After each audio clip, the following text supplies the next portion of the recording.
Jesús. Bien, así es que vamos a buscar en nuestras Biblias Juan capítulo 6. Lo más asombroso y glorioso que puede haber es que tú y yo seamos inspirados por la palabra. Recuerda que dice el apóstol Pablo, inspirado por el Espíritu Santo, que toda palabra es inspirada por Dios, útil para enseñar, para exhortar, redarguir, para corregir, para instruir en justicia. Pero cuando hablamos acerca de la palabra que es inspirada, el mismo Señor Jesucristo nos enseña que la palabra que sale de la boca de Dios, la palabra rema, es decir, la palabra que no solo se conoce, pero se entiende correctamente y se concibe en el corazón de una manera correcta, es la palabra que produce, que Hebreos dice que la palabra es viva y eficaz, así es que la palabra específica, la palabra revelada del Espíritu de Dios hacia nosotros que somos creyentes nacidos de nuevo, tiene el poder para causar esa bendición por la cual Dios preparó esa palabra. Pero particularmente cuando hablamos de la palabra de Dios y hablamos de Jesús y dentro de ello hablamos de lo que Jesús habló, es decir, de cuando Jesús estuvo entre nosotros y cómo podemos beneficiarnos a la luz del Evangelio. Recuerde, todo lo que Cristo habló en su palabra, en vida, en su ministerio, antes de ir a la cruz, tenemos que entenderlo a la luz del Evangelio, a la luz de lo que Él hizo por nosotros en la cruz del Calvario. Así es que es una grande bendición cuando nosotros escudriñamos la Escritura y leemos acerca de las mismas palabras que el Señor Jesús habló. Y aquí hay algo muy extraordinario que me gustaría que observáramos en Juan capítulo 6. Juan capítulo 6 es muy interesante porque empieza hablando de la alimentación de los 5,000. Dice la Escritura en el capítulo 6, versículo 1 de Juan. Dice, después de estas cosas se fue Jesús a la otra parte del mar de Galilea, que es el mar de Tiberias. Dice, y le siguió grande multitud, porque veían sus milagros que hacía en los enfermos. Subió pues Jesús a un monte y se sentó allí con sus discípulos, los cuales, y estaba cerca la Pascua de la fiesta de los judíos. Y cuando alzó Jesús sus ojos y vio que había venido a él una grande multitud, dice a Felipe, ¿de dónde compraremos pan para que coman estos? Fíjese, ¿de dónde compraremos pan para que coman estos? Fueron las palabras de Jesús. Mas esto decía probándole, porque Jesús sabía lo que había de hacer. Respondiendo Felipe, 200 denarios de pan no les bastaría para que cada uno de ellos coma un poco. Entonces le dijo a sus discípulos, Andrés, hermano de Simón Pedro. Bueno, dijo Andrés más bien, hermano de Simón Pedro, un muchacho está aquí que tiene 5 panes de cebada y 2 pececillos. Mas, ¿qué es esto entre nosotros? Y bueno, podemos seguir leyendo y ahí vemos cómo Jesús hizo el milagro de la multiplicación. Los hizo recostar en grupos, bendijo el pan y lo repartió entre sus discípulos y los discípulos lo repartieron entre toda la multitud. Y dice la Escritura que eran alrededor, dice, y estaban sentados asimismo de los peces, dice, vamos a ver aquí, recogieron pedazos y había 12 cestas. Déjeme nada más revisar aquí la cantidad, pero bueno, estamos hablando de que la cantidad de las personas que fueron alimentadas por Jesús, que la Escritura dice una gran multitud, dice la palabra que eran 5,000 hombres, sin contar a las mujeres y a los niños. nosotros podemos recordar esta escritura en los otros evangelios. Si usted después quiere hacer memoria, porque en los otros evangelios también se comparte acerca de esto, pero en el versículo 10 dice: y había mucha hierba en aquel lugar, y se recostaron como en número de 5,000 hombres. 5,000 hombres. Si usted está tomando apuntes, usted puede buscar después esta misma historia milagrosa, la multiplicación de los panes, en Mateo 14, versículos 13 en adelante, en Marcos capítulo 6, versículo 30 en adelante, y en Lucas capítulo 9, versículos 10 en adelante. Y después de esto, dice la escritura que Jesús anduvo sobre el mar, les pidió a los discípulos que se fueran en la barca hacia el otro lado, y Jesús, dice la escritura, que vino a ellos caminando sobre el mar, pero ellos temieron. Y en el versículo 20 dice: Jesús les dijo: no tengan miedo, soy yo. Entonces ellos con gusto le recibieron en la barca, y dice la escritura que la cual llegó de inmediato a donde ellos iban. Esta misma historia es la historia que se comparte en otro de los evangelios bajo otra perspectiva. Son complementarias. Aquí no describe que Pedro caminó sobre el agua, pero es la misma historia donde el apóstol Pedro, es decir, discípulo Pedro en ese momento, camina sobre el mar, sobre el agua, juntamente con Jesús. Y después empieza el versículo 22, el Señor Jesús a hablar algo importante, porque dice la escritura que Jesús se fue al otro lado y la gente vino a buscarlo. Dice el versículo 24, 23, pero otras barcas habían arribado a Tiberias junto al lugar donde habían comido el pan después de haber dado gracias al Señor. Cuando vio pues la gente que Jesús no estaba ahí, ni sus discípulos, entraron en las barcas y fueron a Capernaum a buscar a Jesús. Y todos fueron a buscar a Jesús, buscaban a Jesús, la gente que había sido alimentada y muchos otros iban en busca de Jesús. Y vamos a empezar a leer a través del capítulo 6 de Juan, el versículo 25. Dice: y cuando lo hubieron hallado en la otra parte del mar, le dijeron: Rabí, ¿cuándo llegaste acá? Y Jesús les respondió: de cierto os digo, que me buscáis no porque vistes los milagros, mas porque comisteis de los panes y fuisteis hartos. En otras palabras, fuisteis saciados. En la Reina Valera 60 dice: le hallaron al otro lado del mar y le dijeron: Rabí, ¿cuándo llegaste acá? Y Jesús les dijo: de cierto os digo, que me buscáis no porque habéis visto las señales o los milagros, sino porque comisteis el pan y os saciasteis. Porque comiste el pan y os saciasteis. Porque comiste el pan y os saciasteis. Y esto es algo muy interesante, porque Jesús les está diciendo aquí que las personas lo estaban buscando no por lo que Él era, ni por lo que Él hacía. Ahora, le voy a poner en perspectiva. Si buscamos en el capítulo 14 de Juan, vamos a entender que el Señor Jesús habla con sus discípulos acerca del Padre.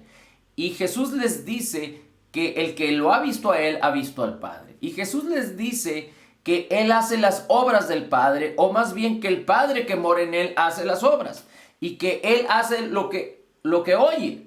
Es decir, Jesús está hablando con sus discípulos y diciéndoles: yo no me manejo por mí mismo, en mi propia voluntad, sino que hay una armonía entre el Padre, el Hijo y el Espíritu Santo. Hay que recordar que el Señor Jesús no solo era diferente a cualquiera de los hombres habidos después de Adán y de su mujer. Jesús nació sin pecado. Jesús no hizo pecado, Jesús no conoció pecado, en Él no se halló pecado, dice la Escritura. Lo hablan en la Escritura el apóstol Pedro, el apóstol Juan, el apóstol Pablo, acerca de Jesús. Así es que Jesús nació de una manera completamente diferente. No vino su nacimiento a través de la semilla del hombre, de la ley de la multiplicación y la fructificación que Dios le dio al hombre, pero podemos entender de acuerdo a la palabra que Jesús nació de la palabra incorruptible, de la misma palabra de Dios. Dice, la palabra se hizo carne y habitó entre nosotros. Así es que Jesús nació perfectamente en armonía con el Padre y con el Hijo. Así como nosotros estamos constituidos en tres partes, somos un espíritu que habitamos en un cuerpo y tenemos un alma. El alma es la que se comunica, es el puente que comunica, digamos así, la que interactúa entre el reino natural, en el reino físico y el reino espiritual. Pero como nuestra alma fue corrompida por el pecado original, porque nacimos destituidos de la gloria de Dios y nuestro cuerpo está en pecado, también en corrupción, por causa del pecado original. Antes de venir a Cristo nosotros teníamos una naturaleza pecaminosa. Nuestro espíritu, que sí existía, estaba separado de Dios. Pero cuando venimos a Cristo, dice la Escritura que no por poder humano, pero ni voluntad humana, pero por la voluntad de Dios y el poder de Dios, nuestra vieja naturaleza, nuestro viejo hombre, nuestro espíritu separado de Dios, fue llevado a la cruz a morir en la cruz de Cristo. Es un proceso espiritual que racionalmente no lo podemos entender. Y nos fue dado un nuevo espíritu. Efesios 4:24 dice que nos fue dado un espíritu nuevo, creado en la justicia y santidad de la verdad. Por eso, 2 Corintios 5:17 describe que el que está en Cristo, nueva criatura es, las cosas viejas pasaron, todas son hechas nuevas. Dios creó un nuevo espíritu en nuestro interior, no en nuestra alma, no en nuestro cuerpo, en nuestro espíritu, un espíritu nuevo. Y el espíritu de Cristo se hizo uno con nuestro espíritu. De tal manera que ahora lo que hay en nosotros es el espíritu nuevo que fue creado y el espíritu de Cristo siendo uno en nosotros, que habitan en un alma, son uno. Entonces podríamos decir que habita, nuestro espíritu que es uno con el espíritu de Cristo, habita en un cuerpo y tiene un alma. Cuando el alma, la parte del alma que es la mente, es renovada por la palabra de Cristo, viendo la gloria de Jesús que está descrita en la palabra, viendo la benignidad y la bondad de Dios, viendo el plan redentor y la obra terminada de Jesús, y la mente es renovada, entonces eso significa que otra parte del alma que interactúa con la palabra, con el espíritu, es el corazón. Se concibe entonces la palabra y se hace viva en el corazón, y entonces empezamos a ser transformados de gloria en gloria para manifestar todo lo que nos ha sido dado, para manifestar todo lo que tenemos en nuestro interior, para que lo que hay en nosotros empiece a verse, empiece a dirigir nuestra vida para poder caminar en éxito y en victoria, en el llamado que Dios nos llamó en esta tierra a cumplir nuestro propósito, y porque en Cristo es la razón de nuestra existencia.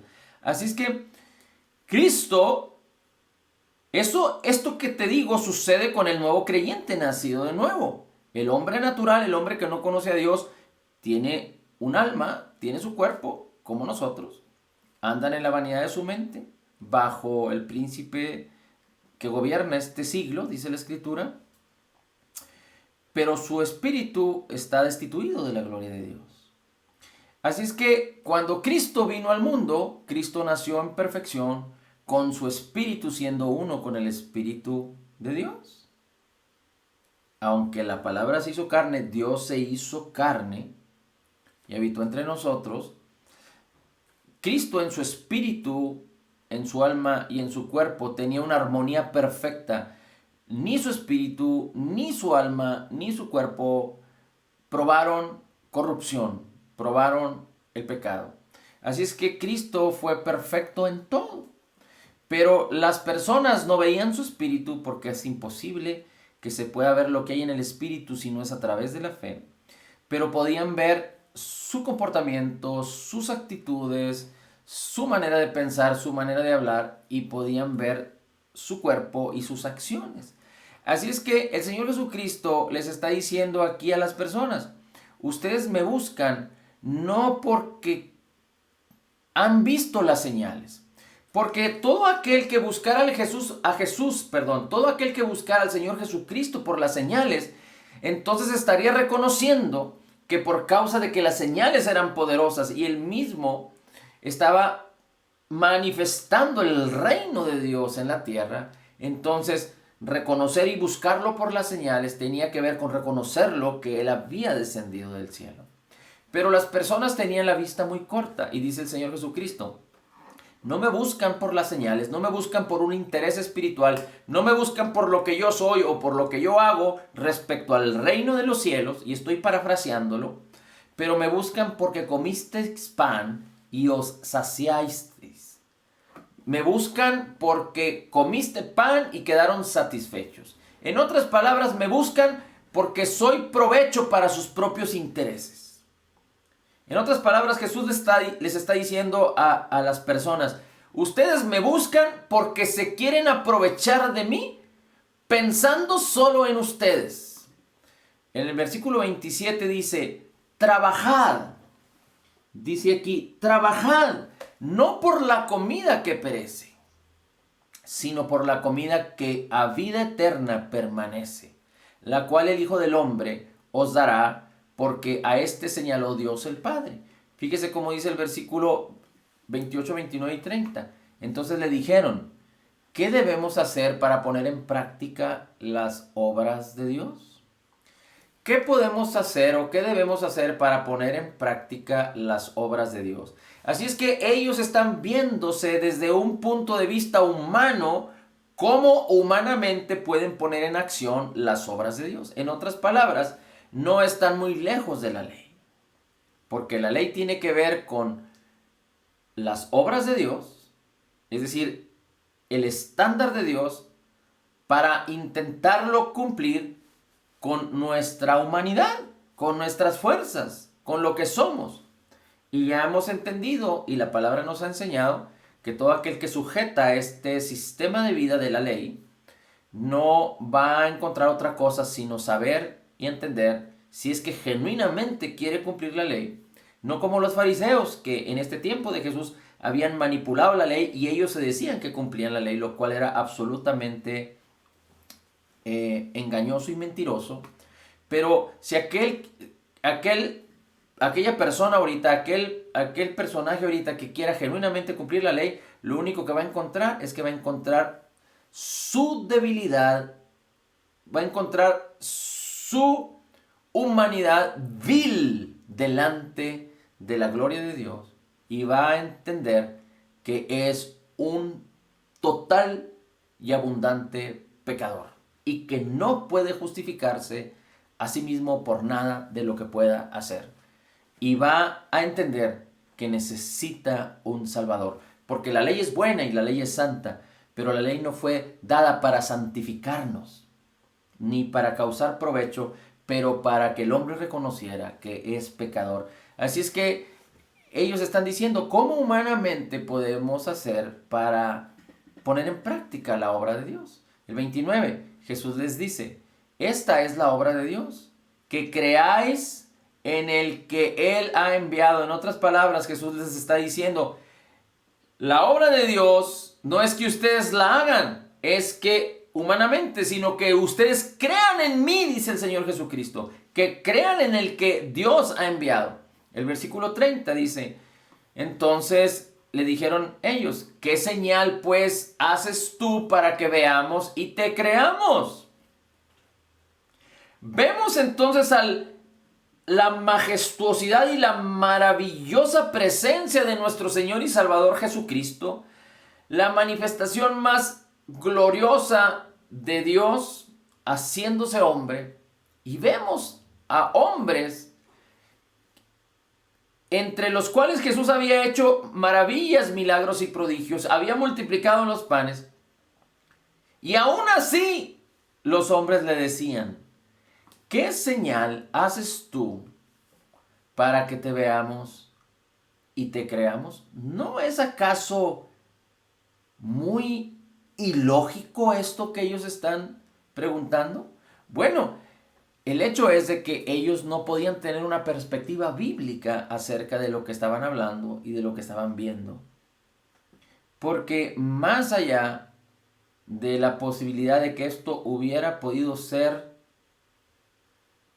quizá alguno pudiera verse,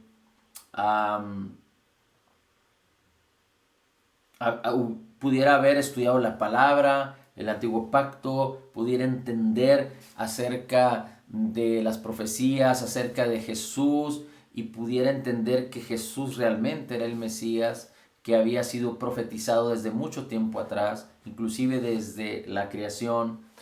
Pero la realidad es de que la mayoría de ellos tenían su entendimiento entenebrecido por la religiosidad, por su humanidad, por su incredulidad.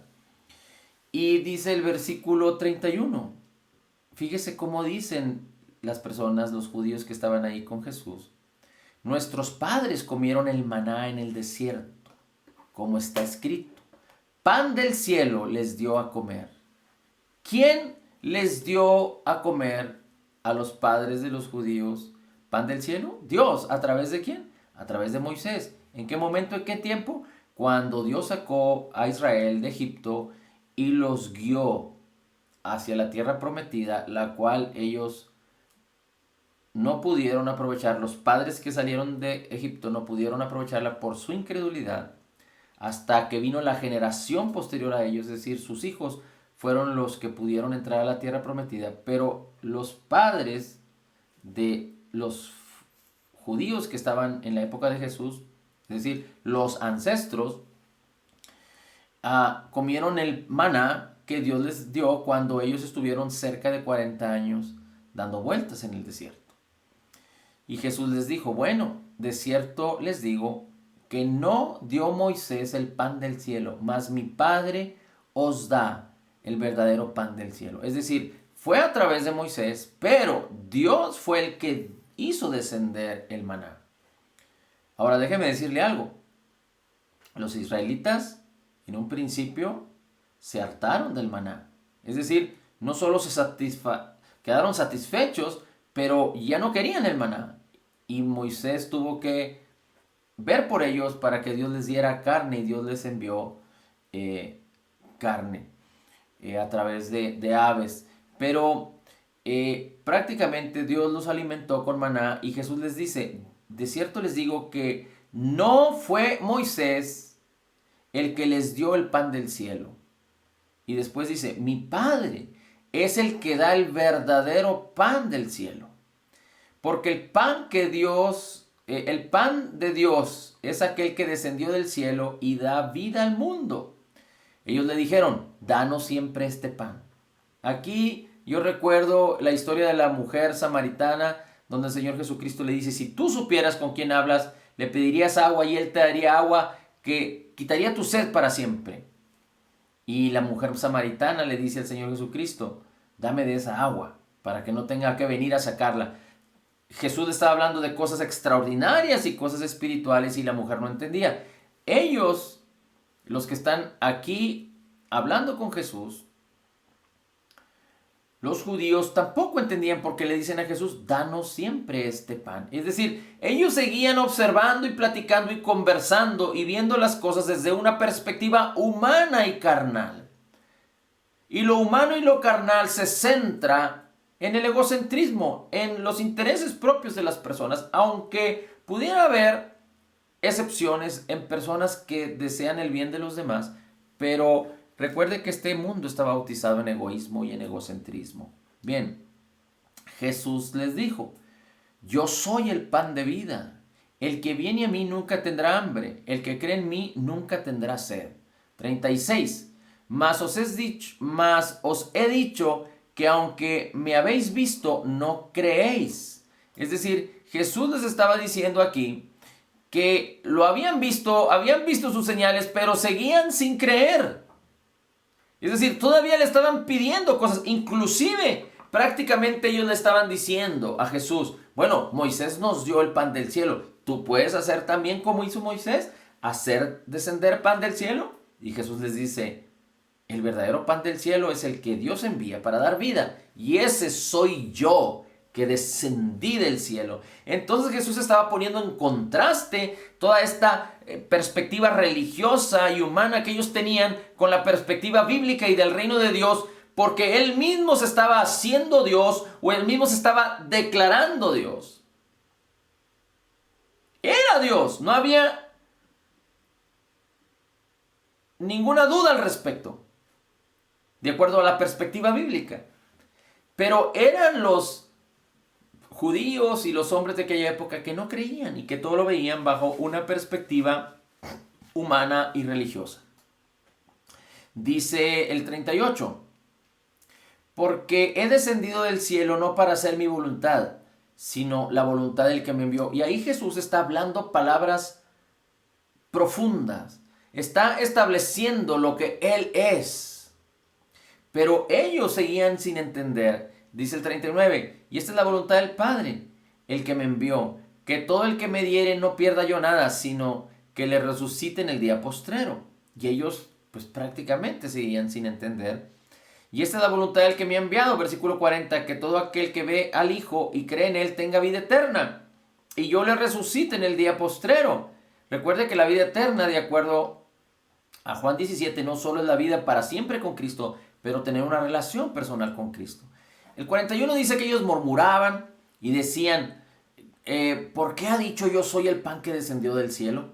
¿Se fijan? No entendían. El 42 dice, ¿no es este Jesús, hijo de José, cuyo padre y madre nosotros conocemos? ¿Cómo pues dice él que descendió del cielo? Y aquí entonces están menospreciando lo que Jesús está diciendo y están menospreciando la persona de Jesús. ¿Se acuerda cuando Jesús no pudo hacer muchos milagros? Dice, no pudo hacer milagros en su tierra natal porque no creyeron en él. Se admiró, dice la palabra, el Señor Jesucristo se asombró de tan grande incredulidad que había en su pueblo natal. Y aquí estaba manifestándose algo similar. ¿Quiénes estaban aquí? Pues muchas de las personas, no sé si eran los 5,000 que habían comido, eran más, pero todas estas personas que habían tenido la oportunidad, la virtud de ver la gloria de Jesús, los hechos maravillosos de Jesús, la alimentación de los 5,000, estaban aquí escuchando lo que Jesús decía. Jesús les dijo, no murmuren entre vosotros, en el 43, 44, ninguno puede venir a mí. Jesús dice, si el Padre que me envió no le trajere y yo le resucite en el día postrero. 45, escrito está en los profetas, y serán todos enseñados por Dios, así que todo aquel que oyó al Padre y aprendió de él, viene a mí. 46, no que haya alguno visto al Padre, sino aquel que vino de Dios, este ha visto al Padre. Se está refiriendo a él. No es que los hombres hayan visto al Padre, pero él mismo habla del Señor Jesús. Jesús mismo está diciendo, yo mismo que vi al Padre, soy el que descendí. Nadie ha visto al Padre. Dice 47, de cierto os digo, el que cree en mí tiene vida eterna. Yo soy el pan de vida. Pero ellos siguen sin entender. Vuestros padres comieron el maná en el desierto y murieron. 49, 50. Este es el pan que desciende del cielo para que el que de él come no muera. Y Jesús está diciendo, yo soy el pan de vida. Vuestros padres comieron el maná y murieron, pero el que come del pan, que soy yo, dice Jesús, en el 50 dice, no morirá. Y entonces, seguramente estaban entendiendo menos. 51. Yo soy el pan vivo que descendió del cielo. Si alguno comiere de este pan, vivirá para siempre. Y el pan que yo daré es mi carne, la cual yo daré por la vida del mundo. Y entonces los judíos contendían entre sí, diciendo, versículo 52, ¿cómo puede éste darnos a comer su carne? ¿Qué cree usted que los estaban pensando? ¿Qué cree usted acerca de lo que estaban pensando los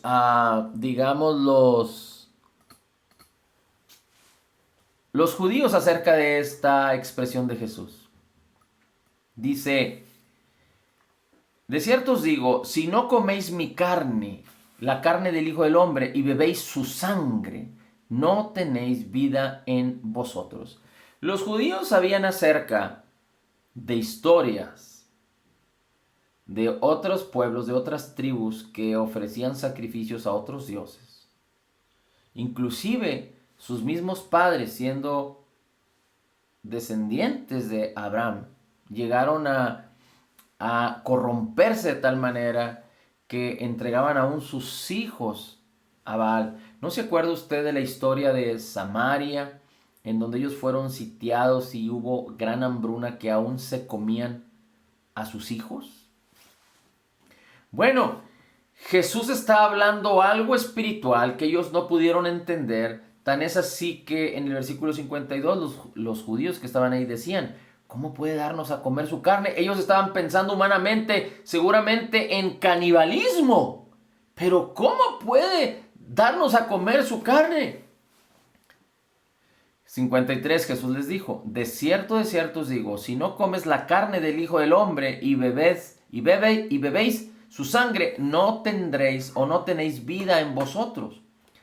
54. El que come mi carne y bebe mi sangre. Ya van 3 versículos en donde el Señor Jesucristo está hablando acerca de comer su carne y beber su sangre. Dice: el que come mi carne y bebe mi sangre tiene vida eterna, y yo le resucitaré en el día postrero. Usted ya sabe acerca de lo que la palabra se refiere cuando el Señor Jesucristo habla de su carne y bebe su sangre. Cuando habla de su carne es su crucifixión, que su cuerpo fue quebrantado. Es creer, comer su carne y beber su sangre, es creer en su obra terminada, completa y perfecta. Cómo su cuerpo fue quebrantado, cómo Él llevó todos nuestros pecados, todas nuestras enfermedades, todos nuestros dolores en su cuerpo, sobre el madero, y derramó su sangre para el perdón de todos nuestros pecados. Por eso la comunión o la Santa Cena, el Señor Jesucristo la instituye a través de comer el pan, que representa su cuerpo, y a través de tomar de la copa, que representa su sangre. 55. Porque mi carne es verdadera comida y mi sangre es verdadera bebida. En el pueblo, en la iglesia de los Corintios, habían perdido de vista que el Señor Jesucristo dijo: mi carne es verdadera comida y mi sangre es verdadera bebida. Es decir, habían perdido de vista que la institución de la comunión o de la cena del Señor tenía un significado poderoso y glorioso, y tenía un valor extraordinario. Y ellos empezaron a perder de vista esto, y empezaron a emborracharse, y empezaron a tener egoísmos, y a pleitos entre lo que comían y lo que bebían, celebrando la comunión. Es decir, en lugar de celebrar la comunión, se perdieron en su carne. Y esto es importante que usted y yo podamos entender, porque la bendición de aquellos que creen correctamente, a través de conocer y entender correctamente, es que podamos participar de la cena del Señor en todo tiempo. Somos creyentes que conocemos y creemos la palabra, que podemos participar de la cena del Señor mañana, tarde y noche, de cada día. O 5 veces al día, si usted lo desea así. Una vez al día. O una vez a la semana, como usted lo desee. Pero el hecho es de que Jesús dijo: cuando lo hagan, háganlo en memoria de mí. Así es que, mi hermano, yo quiero siempre tener memoria de Jesús. Alabarle, darle gloria, verlo revelado en su palabra. Declarar su palabra, declarar su nombre, orar en el Espíritu. Porque si algo hace el Espíritu que mora en mí, es revelarme a Jesús y dar gloria a Jesús. Y cuando yo oro en el Espíritu ora. Así es que, por eso es que usted y yo tenemos la necesidad, la urgencia de tener una relación en base diaria con la palabra, con el Espíritu, con el Señor, adorándole, dándole gracias, bendiciendo su nombre. Esta es una gran bendición que usted y yo podemos encontrar cuando lo hacemos en una base diaria. Es urgente que usted y yo como creyentes podamos hacerlo de una manera permanente. Dice la Escritura en el versículo 57, como me envió el Padre viviente y yo vivo por el Padre, asimismo el que come mi carne, el que come, él también vivirá por mí. 58, este es el pan que descendió del cielo, no como vuestros padres comieron el maná y murieron en el pan, vivirá eternamente. Estas cosas dijo en la sinagoga enseñando en Capernaum. Después, versículo 60, dice: al oírlo muchos de sus discípulos dijeron: dura es esta palabra, ¿quién la puede oír? Muchos de sus discípulos dijeron, dura esta palabra. ¿Quiénes la pueden oír? Los discípulos son aquellos que eran enseñados por su maestro. Así es que muchas personas se consideraban que estaban siendo enseñadas por Jesús y seguían a Jesús en su camino. Y no está hablando aquí de los 12, porque ahorita usted va a ver claramente que está hablando de otro grupo. No habla de la cantidad, pero seguramente eran muchos que se consideraban discípulos y que creían en Jesús y que seguían a Jesús. Pero dice que los discípulos, cuando escucharon hablar a Jesús acerca de comer su carne y beber su sangre, dijeron, esta es una palabra dura, difícil de entender. ¿Quién la puede oír? O sea, ellos estaban malinterpretando, tenían una perspectiva completamente humana acerca de lo que Jesús estaba diciendo. No tenían la revelación. 61. Sabiendo Jesús en sí mismo que sus discípulos murmuraban también, les dijo a sus discípulos, ¿esto os ofende? Pues, ¿qué si viereis al Hijo del Hombre subir a donde estaba primero? Entonces, vamos a hablar del contexto. Los discípulos, que no habla de cuántos, pero eran todos los seguidores que estaban siendo enseñados por lo que Jesús hablaba, por lo que veían de Jesús, dice, se turbaron, se consternaron, dijeron, dura es esta palabra que está hablando Jesús. Y Jesús, escuchando en sí mismo lo que ellos murmuraban, les dijo, ¿les ofende esto? ¿Qué pasaría si ustedes mismos vieran al Hijo del Hombre subir a donde estaba primero? En otras palabras, les está hablando acerca de su resurrección. Les está hablando acerca de la revelación de la razón por la cual Él vino a este mundo.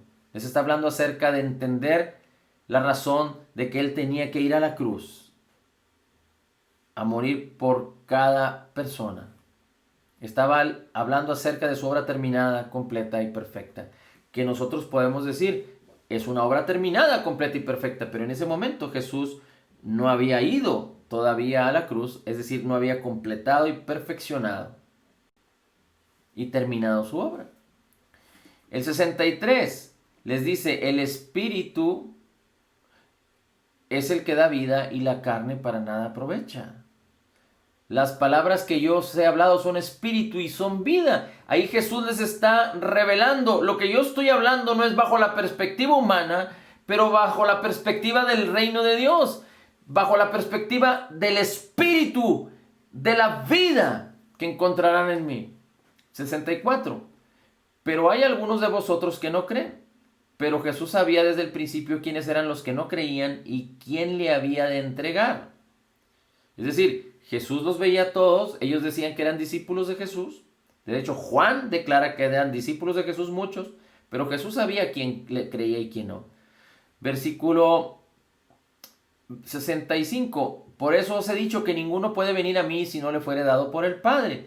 Gózate, mi hermano, porque tú estás en Cristo por causa de que el Padre en su maravillosa y preciosa voluntad te escogió y te llamó. Y hay muchos que no han venido a Cristo aún, pero que también fueron escogidos.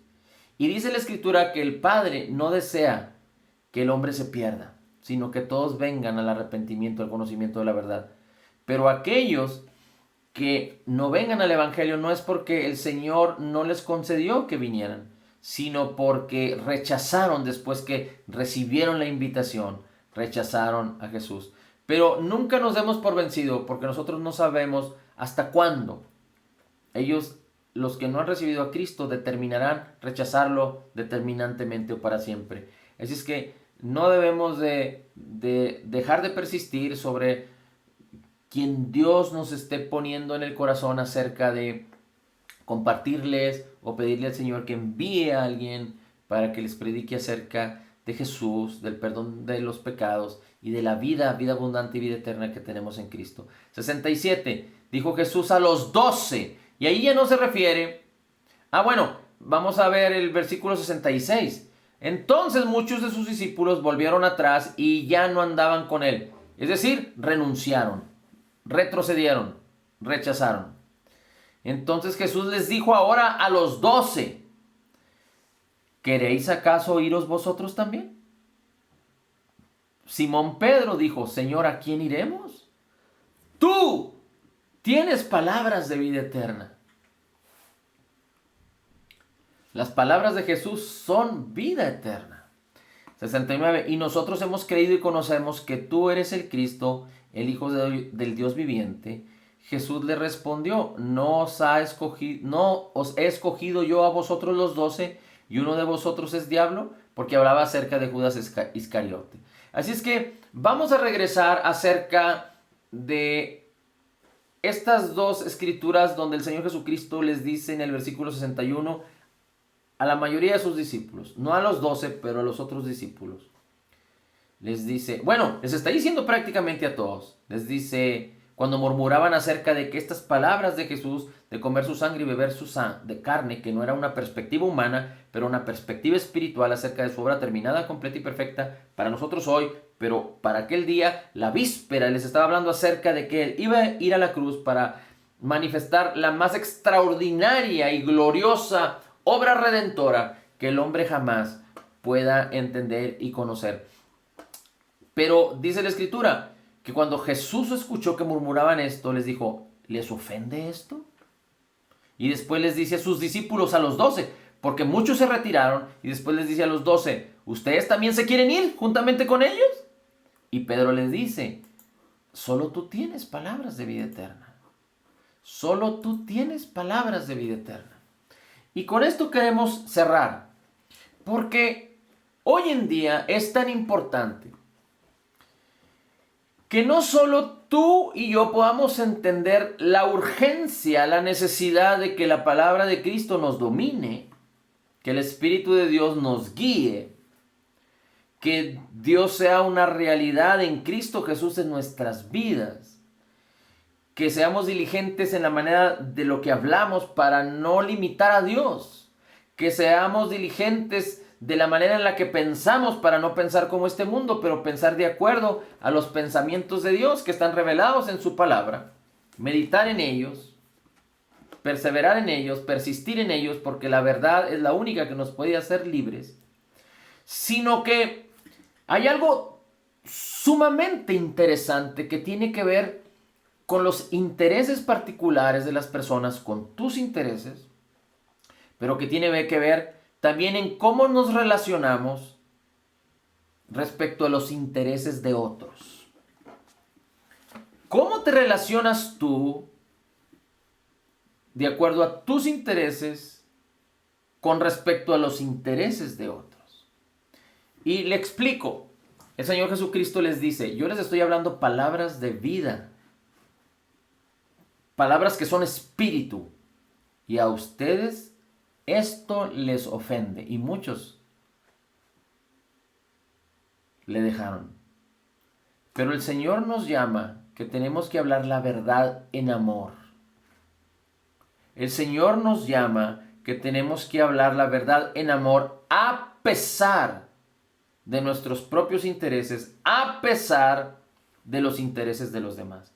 Déjame decirte cómo en la mayoría de los casos funcionan los intereses de los demás comparados con nuestros propios intereses. Cuando nosotros vamos a afectar los intereses de los demás, de alguna manera, si nosotros hacemos algo, decimos algo, y eso afectaría los intereses de los demás, tú dirías, bueno, ¿qué me afecta a mí? No se están afectando mis intereses, pero los intereses de los demás. Pero cuando tú, por entender incorrectamente, por no ser diligente, por no recibir rechazo, porque no, para que te acepten, para que no te hablen feo, para que no digan nada acerca de ti, entonces lo que tú puedas hacer en contra de los intereses de los demás pudiera afectar tus propios intereses. Entonces ya no se trata de yo hacer o decir cosas que afecten los intereses de los demás, porque si afecto los intereses de los demás, podrían afectar también mis propios intereses. Pero no estoy hablando de los intereses carnales nuestros propios, los que tienen importancia en nuestra vida como creyentes. El Salmo 37, que ha sido malinterpretado tanto, no habla acerca de que Dios quiera cumplir nuestros intereses. Habla acerca de que cuando el hombre se deleite en el Señor pone sus pensamientos, sus deseos en el corazón del hombre, y entonces el mismo Señor cumple los intereses que hay en nuestros corazones, que son sus intereses. En otras palabras, podríamos decir que Dios cumple sus propios intereses, que son más excelentes y más altos que los nuestros, porque no son intereses egoístas, pero son intereses llenos de benignidad, de bondad, de amor, de gozo, de paz, preparados para ti y para mí. Así es que en el Salmo 37 Dios dice que Él cumple sus intereses en nosotros, para que nosotros nos gocemos, nos alegremos y vivamos en éxito, en vida, satisfechos y bendiciendo a muchos. Así es que el problema está en que hemos sido tan enseñados por este mundo, más que lo que la misma palabra nos ha podido enseñar. Y hay tantos intereses particulares que a veces no queremos que esos intereses sean afectados. Por lo tanto, mejor muchos en este mundo creyentes prefieren tolerar la maldad, el pecado. Prefieren tolerar que otros vayan hacia el precipicio. Prefieren tolerar que otros se caigan en el pozo y que aprendan de sus propias experiencias. Prefieren tolerar que las personas alrededor se vayan directito al infierno por causa de no afectar los intereses de los demás, predicando la palabra en amor, para no recibir rechazo, para no recibir falta de aceptación de los hombres. Pero recuerda que tú y yo fuimos llamados a ser atalayas, aquellos que avisan a otros. Y la palabra en el antiguo pacto a los judíos les decían, a los profetas, ustedes fueron levantados y llamados para amonestar, para hablar acerca de la voluntad y del corazón de Dios. Y aquel que no quiera recibirlo, que no quiera, o que haga caso omiso, bueno, pues ya esa es su responsabilidad. Pero tú no dejes de hablar. Y tú y yo fuimos llamados a predicar la palabra. No condenar, no juzgar, no decirle a las personas cómo deben de comportarse y cómo deben hacer. Pero tú y yo fuimos llamados a decirles a otros que no se pierdan, porque en Cristo tenemos vida eterna. Porque Dios nos ha manifestado su máxima expresión de amor a través de Jesús. Porque Jesús está listo para recibir a todo el trabajado y cansado. Porque Jesús está listo para echar fuera el temor por causa de su amor. Así es que nosotros los creyentes hemos sido tan bendecidos, grandemente bendecidos, que no fuimos llamados a quedarnos estancados y limitados, sino fuimos llamados a extendernos. Y a no preocuparnos porque otros se ofendan por causa de que les prediquemos la palabra en amor. Fuimos llamados a decirles a otros que en Cristo hay salvación. Este mundo está volteado de cabeza. Lo hemos dicho una y otra vez y usted es tan importante que si usted puede tener una perspectiva bíblica a la cual fuimos llamados a tener, vamos a darnos cuenta que este mundo está de cabeza. Y si usted hace una retrospectiva, o si usted hace un contraste entre lo que sucedía hace 30 años y lo que sucede ahora, va a encontrar tantas diferencias. Miles de personas están muriendo sin Cristo. Miles de abortos. Miles o millones de personas enfermas. Miles y millones de personas con problemas psicológicos, en temor. Pero no solo las personas que no conocen a Cristo están viviendo en desventura y sin esperanza, sino aún los creyentes. Así es que usted y yo no fuimos llamados a callarnos, sino a compartirles a otros. A decirles a otros que en Cristo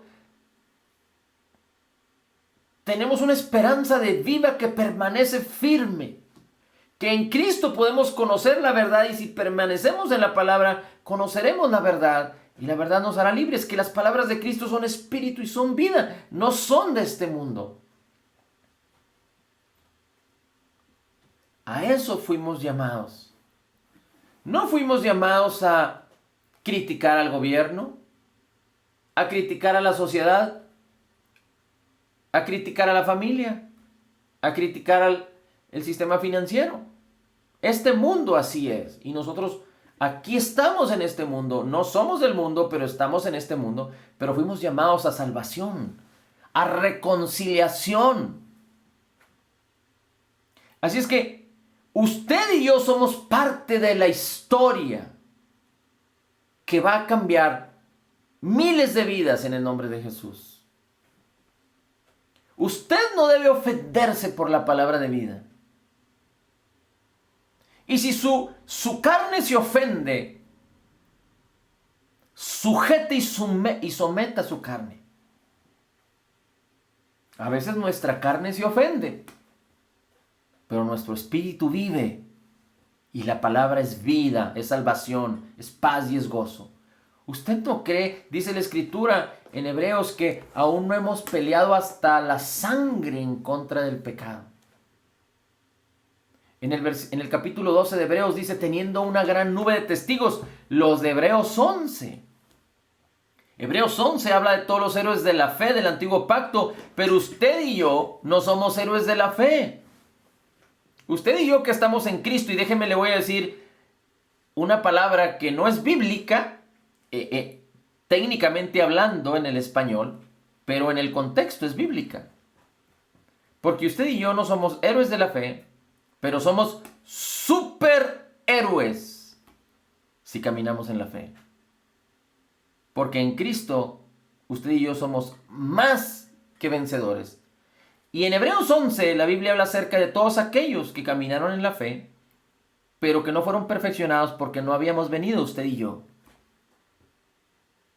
Por eso usted y yo debemos de poner nuestros ojos en Cristo, el autor y consumador de la fe. Y entonces caminando en el Señor no seremos héroes, pero superhéroes.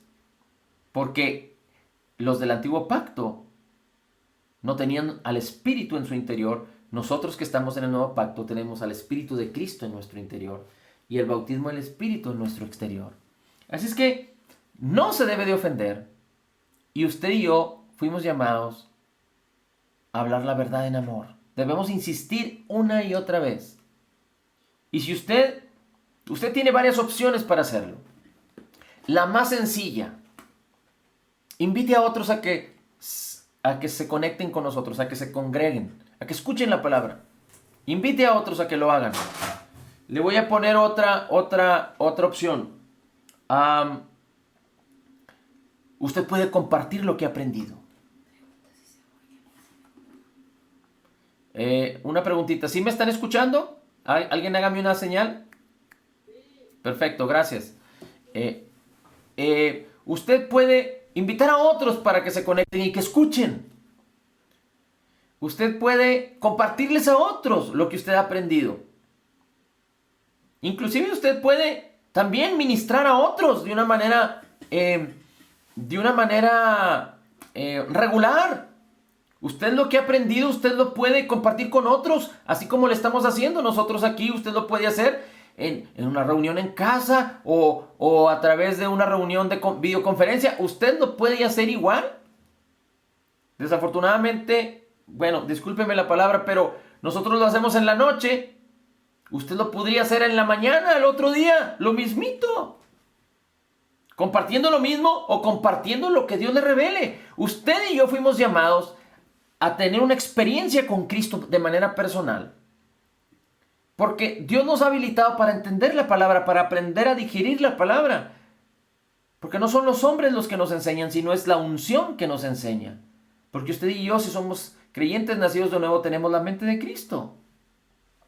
Así es que otra opción es que usted comparta de la misma manera que lo hacemos nosotros. Otra opción puede ser que ya dijimos que usted invite, que usted comparta lo que compartimos, perdón, o que usted haga lo propio, pero es importante que caminando en la bendición que Dios nos ha dado, entendamos que no debemos poner nuestros ojos en nuestros propios intereses, sino hablando la verdad en amor, no importando que haya vituperio y rechazo.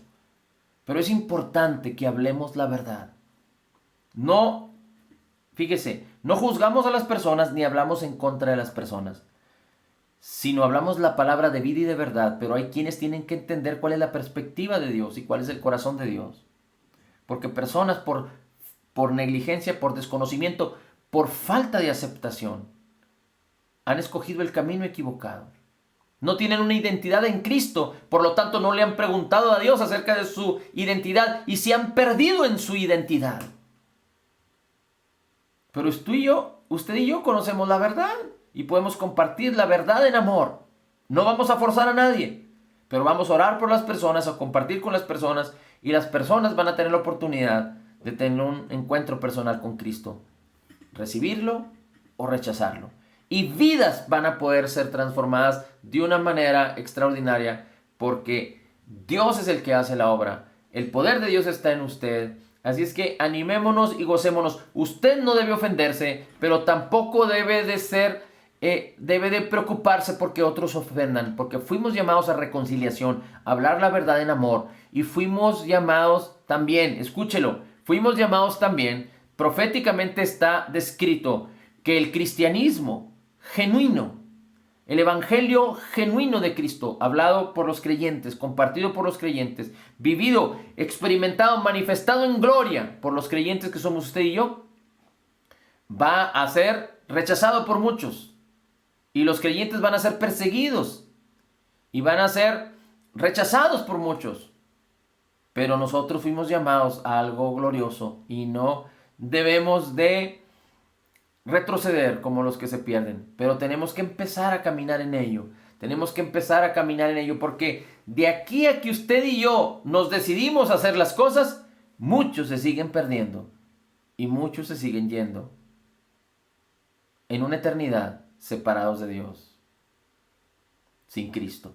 Padre, la gloria, el honor y la alabanza es para ti. Tu palabra dice que tú mismo produces en nosotros el querer como el hacer por tu buena voluntad. Y yo te pido en el nombre de Jesús que sé que tú estás trabajando en la vida y en el corazón de cada uno de nosotros, pero trae esa sabiduría y ese corazón en el corazón de mis hermanos para que puedan recibir lo que tú estás hablando, porque debemos asociarnos. La bandera, el estandarte de Cristo está en alto y debemos caminar juntos en el nombre de Jesús y hablar la verdad en amor, sin temor, sin ofensa, porque solo tú, Jesús, tienes palabras de vida eterna. ¿A quién iremos? Solo tú tienes palabras de vida eterna.